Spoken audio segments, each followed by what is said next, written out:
Bismillahirrahmanirrahim. Alhamdulillahi Rabbil Alamin. Wassalatu wassalamu ala Rasuli Rabbil Alamin, Nabiyyina wa Habibina wa Qudwatina Muhammad ibn Abdullah wa ala alihi wa sahbihi wa man sar ala nahjihi wa ihtada bihadihi wa istanna bisunnati ila yaumiddin. Amma ba'du. Yang dihormati Al-Fadil pengurusi Surau Istiqamah, para imam dan terkuasa muslimin, para jemaah sekalian, Assalamualaikum warahmatullahi wabarakatuh. Alhamdulillah, pada hari ini Jumaat 8 September 2023, kita teruskan bicara kita dalam sesi tazkirah, iaitu tajuk yang diberi At-Tariq ilal Jannah, jalan-jalan menuju ke syurga. Allahumma ja'alna min ahliha ya Rabb. Ya Allah, jadikan kami orang yang layak ke syurgamu. Amin ya Rabbal Alamin.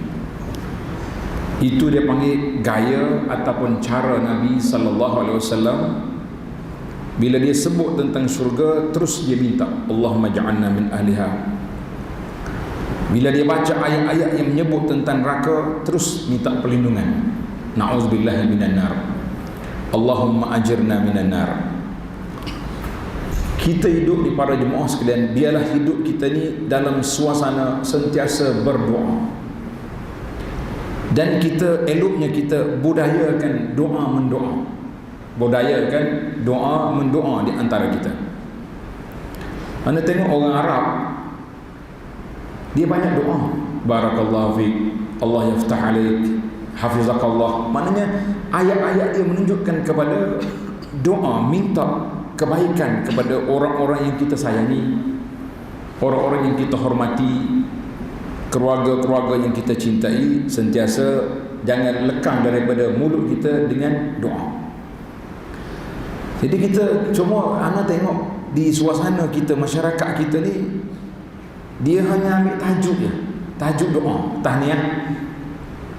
Tahniah itu tajuk, doa tak ada lagi. Jadi tahniah kita kata barakallahu fiik, waffaqakallah, Allah yaftah alaik. Itu semua doa-doa yang elok untuk kita sampaikan. Jadi para jemaah sekalian, Nabi SAW di antara gaya cara yang diajar, bila disebut tentang syurga terus diminta.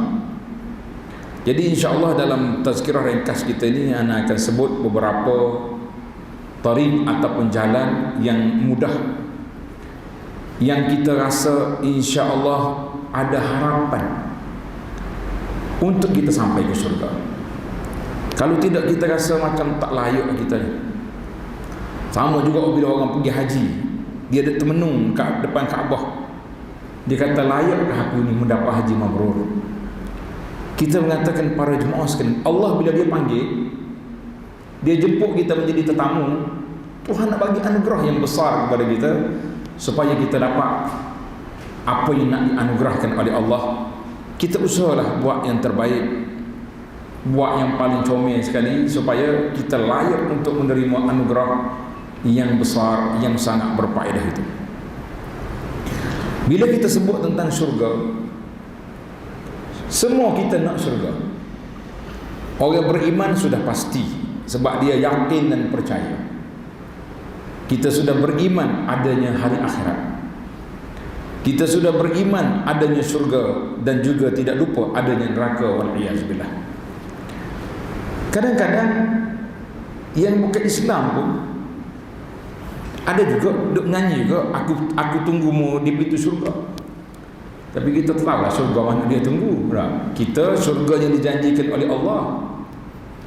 Maka para jemaah sekalian, syurga tempat yang disediakan oleh Allah Azza wa Jalla, yang kita tak nak bayar. Tak nak bayar. Orang kampung dia mari tengok Putrajaya ni pun, dia kata macam syurga tu. Macam ada syurga pokok ni. Dengan lampunya, dengan bunga, dengan macam-macam. Kita kata tak sedap memikir, sebab Allah Ta'ala sebut a'dadtu li'ibadil mu'min, aku sediakan bagi hamba-Ku yang beriman ma la 'ainu ra'at, benda perkara tak pernah ditengok oleh mata. Kalau kita pergi jalan atas dunia ni, tengok mana-mana comel, di Sepanyol ke di apa ni, Cordoba ke, di mana tempat kita kata comel macam surga, bukan surga itu. Nah, kita pergi mana saja tempat kalau kata surga, la ma la 'ainu ra'at, tak pernah mata tengok, wala uzunun sami'at, tak pernah telinga dengar, wala khatar ala qalbi bashar, tak pernah terfikir oleh dalam hati manusia, tak terfikir. Jadi saya tak nak sebut kepada para jemaah sekalian sifat-sifat surga kerana panjang. Yang kita nak tariq ila jannah. Pintu syurga ada 8, pintu neraka ada 7. Itu pun dibahas oleh para ulama bila kita belajar tentang abwabul jannah. Nabi sebut dalam hadis sahih, siapa dia buat ini Allah Ta'ala buka kepadanya pintu syurganya 8. Contohnya dia ambil wuduk, kemudian dia baca doa lepas wuduk, dibuka kepadanya pintu syurganya 8. Neraka 7. Sebab apa neraka sikit, kenapa syurga banyak? Maka di sini para ulama telah memberi jawapan yang mantap bahawa rahmat Allah Subhanahu Wa Ta'ala mengatasi kemurkaan. Allah nak hamba dia lebih ramai masuk dalam syurga daripada masuk dari neraka. Tapi apa boleh buat, godaan di tengah jalan sangat berbahaya, liku-liku yang terpaksa kita lalui sangat besar. Maka kita mengatakan orang yang selamat, orang yang lepas, mereka lah orang yang selamat, insya-Allah. Jadi para jemaah sekalian, ada beberapa jalan yang mudah yang insya-Allah kita dapat lalui. Kita tak akan beritahu yang berat-berat, yang pelik-pelik, supaya para jemaah rasa kita ada kelayakan untuk sampai ke syurga, insya-Allah. Yang pertama, an tu'mina billahi wa malaikatihi ila akhiri. Yang pertama sekali, kita kena beriman kepada Allah, beriman kepada Rasul, beriman kepada, yang penting rukun iman itu mesti diimani.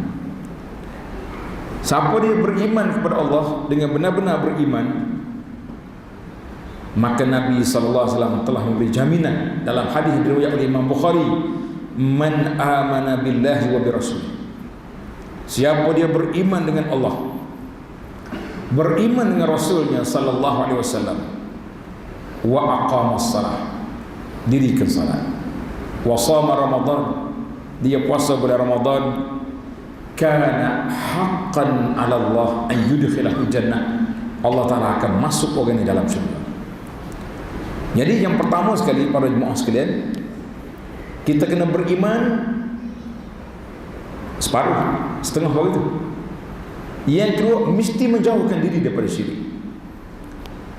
Kita yang kita bimbang hari ini, iman sudah ada, tapi takut terjebak dengan perbuatan-perbuatan yang boleh membawa pada syirik ataupun rusak di iman. Untuk di Malaysia, ana suka rujuk pada kitab yang dikeluar oleh Pejabat Perdana Menteri JAKIM, sekarang JAKIM, iaitulah kitab Mustikah Hadis. Mustikah Hadis jilid yang pertama, dalam bab yang ke-7, bab kewajipan menjaga iman daripada rusak. Lebih daripada 50 perkara, perbuatan, kepercayaan, dan juga kata-kata yang boleh merosakkan iman. Kita kadang-kadang simple ya, main-main. Tengok orang makan, sudah makan dia jilat jari sebelum basuh. Apa awak ni? Jijik dia kata. Kita kata, ini sunnah ni, Nabi ada, sunnah. Itu kalau dia buat macam tu, menghina macam tu, dalam kitab ni kata dia kena mengucap balik, sebab berlakunya kerusakan dalam itu. Jadi alhamdulillah para jemaah sekalian, kita duduk di sini dekat dengan pejabat, boleh pergi beli ya, pejabat JAKIM kita bila masa ya. Nah, kitab Mustikah Hadis jilid yang pertama. Kalau di surau kita ni belum khatam lagi kitab ni kuliah, cari pun kuliah baca. Sangat penting. Maka yang pertama sekali yang kita kena jaga para jemaah sekalian, al-imanu billah, beriman dengan Allah dan Rasulnya, dan menjauhkan diri daripada syirik dan segala perkara-perkara yang membawa kepada kesyirikan. Wal iyaz billah, kita minta perlindungan Allah Azza wa Jalla. Jadi iman perlu digilang. Sebab iman dalam dada kita ni kadang-kadang dia kuat, ada kala dia lemah. Bila keiman tu kuat, bila kita banyak beramal, berzikir, ingat kepada Allah, tadabbur Quran, mari majlis ilmu, dia naik. Bila kita seorang-seorang terjebak dengan benda-benda yang maksiat, dia down, dia akan turun. Jadi kita kena sentiasa jaga iman kita supaya iman kita tidak rusak dan tidak terpalit dengan perkara-perkara yang boleh merusakkannya. Itu yang pertama. Yang kedua, apabila seorang itu menjauhkan diri daripada sifat takabur. Takabur ni satu sifat yang cukup dahsyat. Dia ada dua sifat manusia yang berkaitan, tapi kita tak nampak kecuali bila dibuat bandingan. Sifat takabur dengan sifat al-i'jab bin nafsi. I'jab bin nafsi, dia rasa dia ni comel, cantik, bijak, hebat, tapi dia tak pandai orang lain. Itu dia panggil i'jab bin nafsi, maknanya kagum diri sendiri. Kadang-kadang ada pendakwah ni dia terjemah i'jab bin nafsi, dia kata dia ni seorang yang suka menggilak body. Dia rasa dia yang hebat, orang lain kurang. Itu dia panggil i'jab bin nafsi. Tapi takabur beza. Takabur dia tak terima pandangan orang dan dia memperlekehkan orang lain. Nabi kata al-kibru batarul haq wa ghamtinas, menolak kebenaran dan menghina orang lain. Jadi itu dia panggil takabur. Yang kedua, menjauhkan diri daripada al-ghulu. Ghulu ni ambil harta kerajaan yang belum dibahagikan. Ini kita takut hari ni. Kita ni pegawai-pegawai kerajaan ni, kita takut terjebak dengan kita ambil harta awam yang tidak berhak untuk kita ambil. Hati-hatilah. Saya tak pernah curi, kita tak curi, tapi kita claim. Benda tak pergi, tapi dalam surat claim 100 kilometer kita pergi. Jadi dibimbangi, termasuk dalam al-ghulu. Yang ketiga, ad-dain, yang menghalang seorang itu masuk dalam syurga, iaitulah hutang. Dalam hadis Nabi sallallahu alaihi wasallam yang diriwayatkan oleh Imam Muslim, qala sallallahu alaihi wasallam, man mata wa huwa bari'un min thalath. Siapa dia mati bebas diri daripada tiga sifat ini, sifat takabur, al-ghulul, mencuri harta kerajaan, harta ghanimah yang belum dibagi, dan juga hutang, maka orang ini boleh masuk dalam syurga. Yang ketiga, jalan ke syurga yang ketiga, as-sidqu, mesti seorang itu bersifat benar. Jangan sekali-kali cakap bohong. Sebab hadis Nabi SAW sangat benar. Alaikum bis-sidqi. Nabi SAW beritahu, hendaklah kamu sentiasa bercakap benar.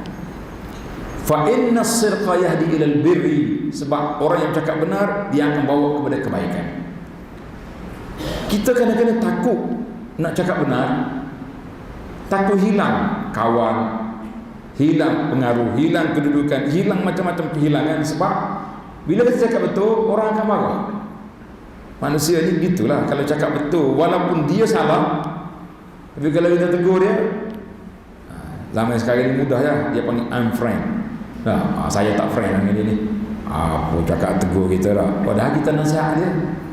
Imam Syafi'i kata rahimahullah ta'ala, beza di antara tegur dengan menghina. Menghina, kita tegur orang depan orang ramai, jatuhkan maruah dia, itu tak. Menegur, menasihat, bila kita nasihat sama seorang. Sekarang ini mudah nak nasihat. Kita hantar WhatsApp, hantar SMS, hantar apa saja pun, dia je baca, kita dengan dia je baca. Tapi kalau dia marah juga, mana dia ada sifat takabur, tak mau terima nasihat orang, itu bahaya. Tapi kalau orang tu salah, kita mau tegur depan orang ramai gini, depan publik, kita hentak dia, kita kata itu lain. Dia punya persepsi yang sangat berbeza. Jadi kena ingat. Maka Nabi kata, wa innal birra yahdi ilal jannah.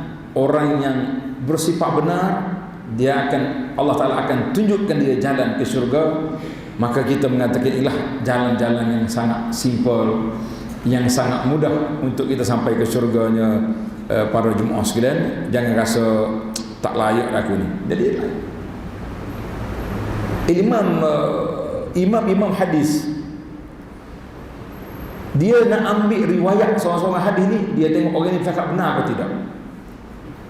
Diceritakan orang ni bohong kepada hayawan dia, kuda dia, apa dia tipu, kata nak bagi buat tak bagi, itu pun dia ambil kira. Bahkan ibu dengan anak, kalau kita berjanji, kalau dapat sekian-sekian A dalam peperiksaan ni, ayah bagi hadiah, bagi basikal ke, mak bagi jam ke, bagi apa hadiah, bagi kek, tiba-tiba tak bagi, itu pun dikira menipu. Maka sifat benar ini, wa innal birra yahdi ilal jannah, orang yang bersifat benar, orang yang akan bawa jalan ke syurga, iaitulah sifat benar. Hadis rawahul Bukhari. Yang keempat,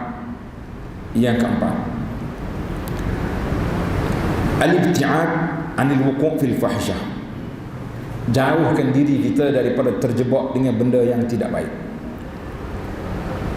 Allahu Akbar. Dan juga daripada bercakap perkataan yang kotor. Maksudnya kalau kita nak cakap, sekarang ni ada juga orang tanya, dia kata, Ustaz, tolong betulkan sikit dia punya persepsi cakap. Sebab zaman kita ini kurang orang bercakap. Dia banyak komen dia tulis, kita bila sebut tentang tak bercakap, hanya kita tulis, share, forward. Tuan-tuan kena ingat surah Yasin yang kita duk baca tu. Masyarakat kita ni tiap-tiap minggu baca Yasin. Al-yawma nakhtimu ala afwahihim, hari ini kami cop, kami meterikan di atas hati mereka, di atas mulut mereka. Wa yukallimuna aydihim, yang bercakap siapa? Tangan. Jadi tangan yang bercakap. Bagaimana tangan bercakap? Allah Ta'ala yang Maha mengetahui.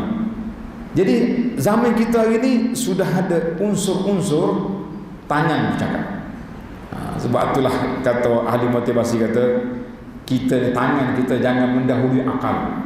Tangan jangan mendahului akal, mana kita memikir betul-betul. Dan jangan terjebak dengan fahsyah. Fahsyah ni benda yang keji, seperti zina, lewat dan perkara-perkara yang berkaitan. Maka sabda Nabi sallallahu alaihi wasallam, man yadman li ma baina lahyai, siapa dia boleh beri jaminan kepada aku, dia akan jaga di antara dua tulang rahang. Jaga mulut, tak cakap benda yang tak baik, benda yang kotor, benda-benda yang keji.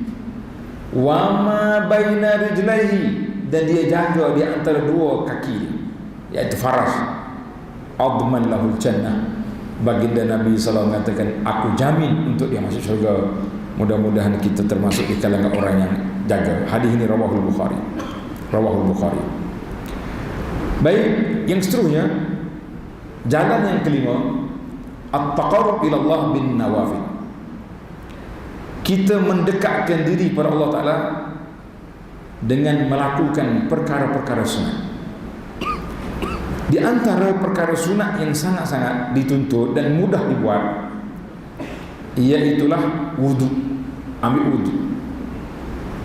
Kata Nabi SAW, ma min ahadin yatawadda, mana-mana orang yang ambil wudu, fayuhsinul wudu, ambil wudu dengan sempurna.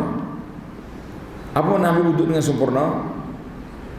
Ambil wudu dengan sempurna maksudnya kita basuh muka, basuh tangan, komo-komo, masuk air dalam hidung, gosok di antara jari-jari tangan kaki, itu dipanggil tadlib.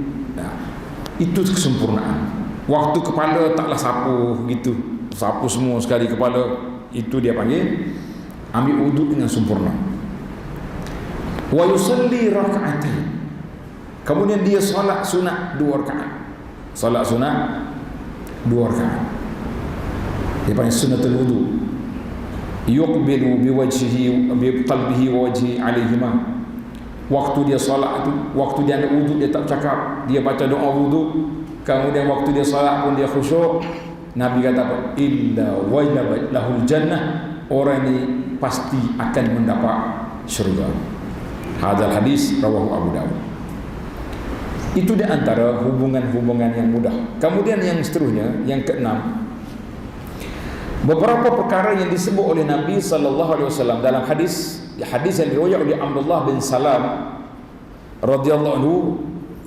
Dia kata mula-mula dia dengar Abdullah bin Salam ni seorang pendeta Yahudi.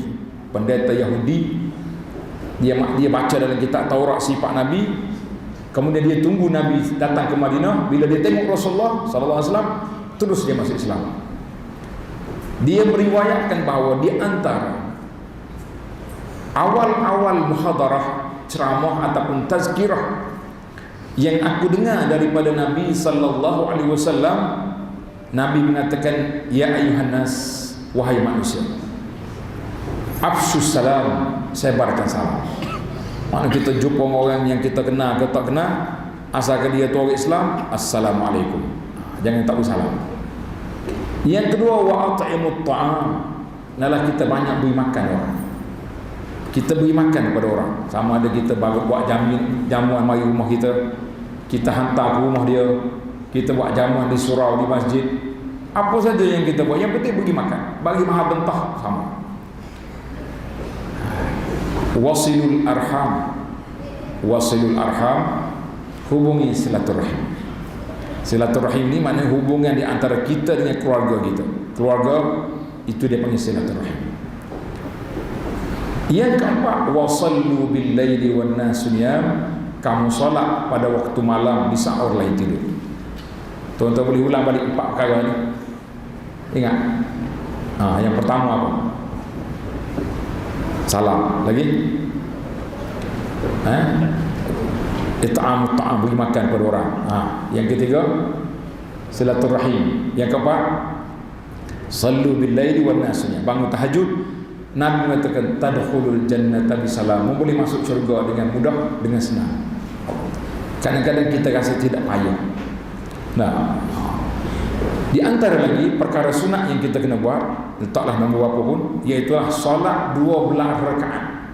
Solat 12 rakaat dia panggil solat sunat rawatib, qabliyah dan ba'diyah.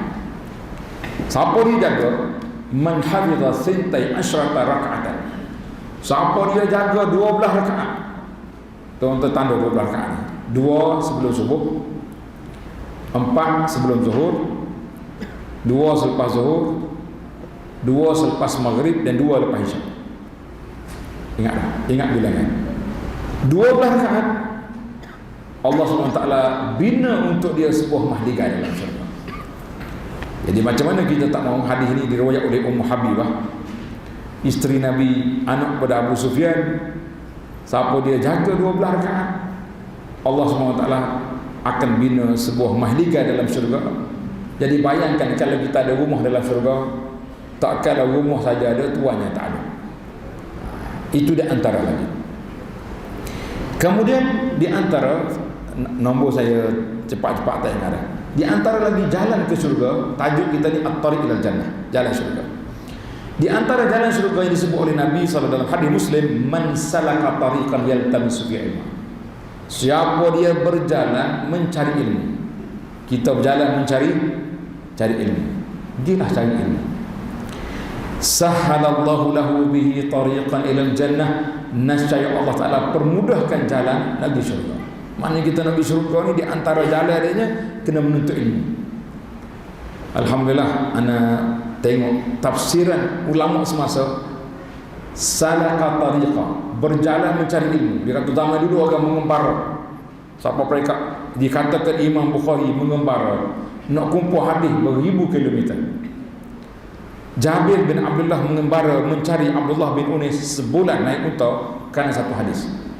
Dia kata zaman kita ini, walaupun kita duduk di rumah, kita duduk cari melalui internet, melalui YouTube ni, termasuk salaka tariqan yaltamisu fi ilma, tapi label dia, darjat dia yang kedua tak sama dengan orang yang benar-benar duduk dalam majlis ilmu seperti kita bertalaqi di hadapan. Tapi alhamdulillah, peluang itu masih ada lagi. Peluang masih ada lagi. Ini di antara janji-janji Nabi sallallahu alaihi wasallam. Yang seterusnya, man qala, siapa dia ikut apa yang dikata oleh muazzin.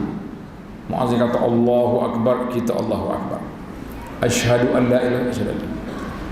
Min qalbihi, ada syarat. SOP dia nya qala yaqulu min qalbihi, kita kata berdasarkan daripada lubuk hati kita. Bukan kata Allah Akbar sambil duduk buat lah. Mana kita dengar betul-betul azan, kemudian kita kata, maka orang ni dakhala jannah, dijamin masuk syurga dengan semuanya. Lafaz-lafaz azan tu ada syahadah, mengagungkan Allah Azza wa Jalla. Kenapa orang ni tak boleh masuk syurga? Kita kata alhamdulillah. Kemudian di antara lagi yang mudah kita buat, man sa'alallah al-jannah. Siapa dia minta dengan Allah Ta'ala nak syurga, Allahumma inni as'alukal jannah, minta kali, Allahumma inni as'alukal jannah, kata Allahumma inni as'alukal jannah, ya Allah aku nak syurga. Syurga akan beritahu, ya Allah dia nak aku, tolong beri. Sebaliknya kalau kita kata Allahu ajirna minan nar, ya Allah jauhkan aku daripada neraka, neraka begitu, ya Allah jauhkan dia daripada neraka sebab dia tak mahu aku. Allahu akbar. Hadis ini rawahu Tirmizi. Yang keseterusnya, man ada maridan, siapa dia pergi ziarah orang sakit. Siapa dia ziarah orang sakit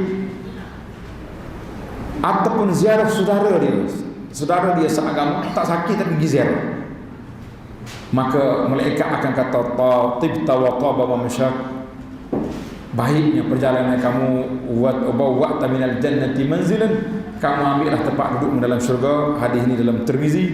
Jadi para jemaah sekalian yang seluruhnya, iaitulah al-umratu, sentiasalah pergi umrah, di antara jalan ke syurga. Wal hajjul mabrur laisa lahu jazaa'un ila jannah. Kemudian di antara perkara yang mudah, yang simple, yang kita mampu buat, kata Nabi sallallahu alaihi wasallam, laqad ra'aitu rajulan yataqallabu fil jannah, aku tengok seorang laki-laki duduk berjalan dalam syurga, fi syajaratin qata'aha min zahri tariq, kerana dia tengok tengah jalan ni kayu ada ranting menyekat orang, mengganggu orang, dia potong, dia bersihkan jalan. Aku tengok dengan sebab itu orang ni masuk dalam syurga. Maknanya kalaulah semudah itu, kata Nabi dalam hadis lain, imatatul adza anit tariq, buang benda-benda yang tak baik di tengah jalan, termasuk dalam jalan ke syurga, kita mengatakan kenapa kita tak mahu ambil benda-benda yang sangat mudah, yang sangat simple. Jangan duk ikut semua benda, nak ikut orang putih, ikut ni. Kita orang Islam sudah ada SOP yang sepatutnya kita lebih daripada orang lain. Di antara lagi yang terakhir sebagai penutup, iaitulah sentiasa baca sayyidul istighfar, Allahumma anta rabbi la ilaha illa anta khalaqtani wa ana abduka wa ana ala ahdika wa adika masata'tu, sampai ke akhir. Kata Nabi sallallahu alaihi wasallam, man qala, siapa dia baca doa sayyidul istighfar dengan hati yang khusyuk di awal pagi, kalau dia mati tengah hari itu, dia masuk syurga. Dia baca petang, mati malam, masuk syurga. Allahumma ja'alna min ahli jannah, ya Allah jadikan kami, keluarga kami, orang-orang yang kami sayangi, dua ibu bapa kami termasuk dalam ahli syurga ya rabbal alamin. Wa sallallahu ala nabiyyina Muhammad wa ala alihi wa sahbihi ajma'in, walhamdulillahi rabbil alamin. Wassalamu alaikum warahmatullahi wabarakatuh.